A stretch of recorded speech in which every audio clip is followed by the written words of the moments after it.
الحمد لله الذي أنزل على عبده الكتاب ولم يجعل له عوجا قيما لينذر بأسا شديدا من لدنه ويبشر المؤمنين الذين يعملون الصالحات أن لهم أجرا حسنا ماكثين فيه أبدا وينذر الذين قالوا اتخذ الله ولدا ما لهم به من علم ولا لآبائهم كبرت كلمة تخرج من أفواههم إن يقولون إلا كذبا فلعلك باخع نفسك على آثارهم إن لم يؤمنوا بهذا الحديث أسفا إنا جعلنا ما على الأرض زينة لها لنبلوهم أيهم أحسن عملا وإنا لجاعلون ما عليها صعيدا جرزا أم حسبت أن أصحاب الكهف والرقيم كانوا من آياتنا عجبا إذ أوى الفتية إلى الكهف فقالوا ربنا آتنا من لدنك رحمة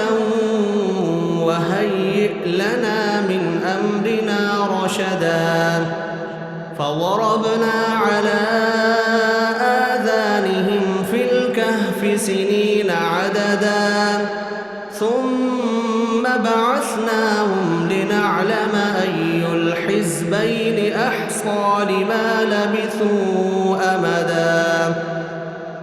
نحن نقص عليك نبأهم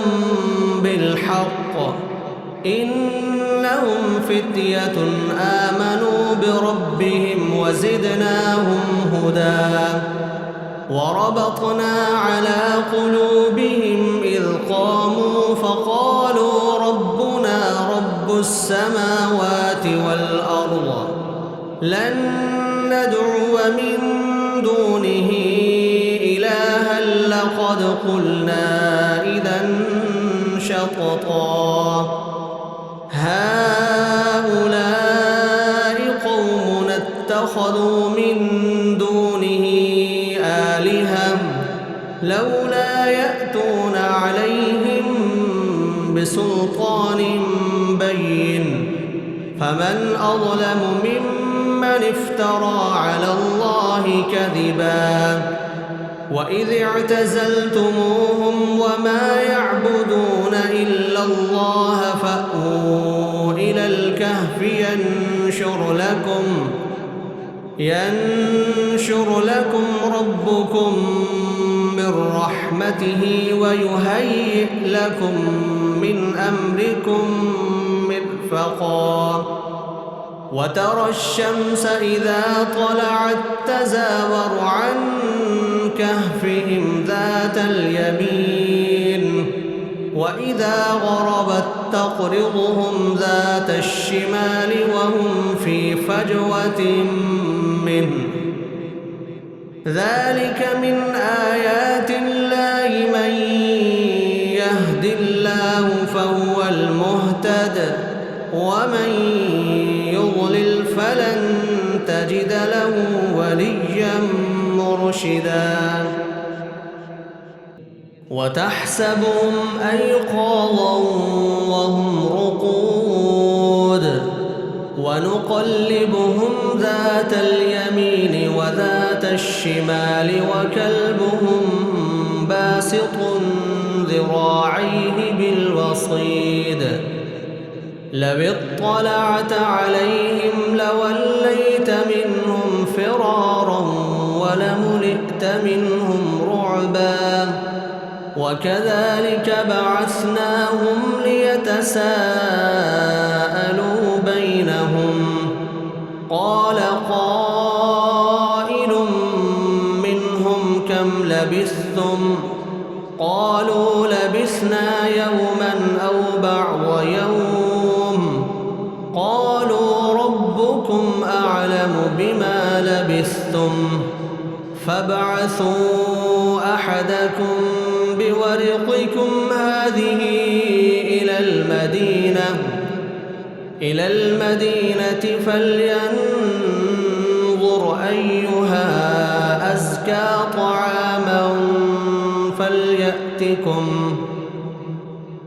أزكى طعاما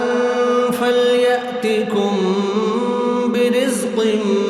منه وليتلطف ولا يشعرن بكم أحدا إنهم إن يظهروا عليكم يرجموكم أو يعيدوكم في ملتهم ولن تفلحوا إذا أبدا وكذلك أعثرنا عليهم ليعلموا أن وعد الله حق وأن الساعة لا ريب فيها إذ يتنازعون بينهم أمرهم فقالوا ابنوا عليهم بنيانا ربهم أعلم بهم قال الذين غلبوا على أمرهم لنتخذن عليهم مسجدا سيقولون ثلاثة رابعهم كلبهم ويقولون خمسة سادسهم كلبهم رجما بالغيب ويقولون سبعة وثامنهم كلبهم قل ربي أعلم بعدتهم ما يعلمهم إلا قليل فلا تمار فيهم إلا مراء ظاهرا ولا تستفت فيهم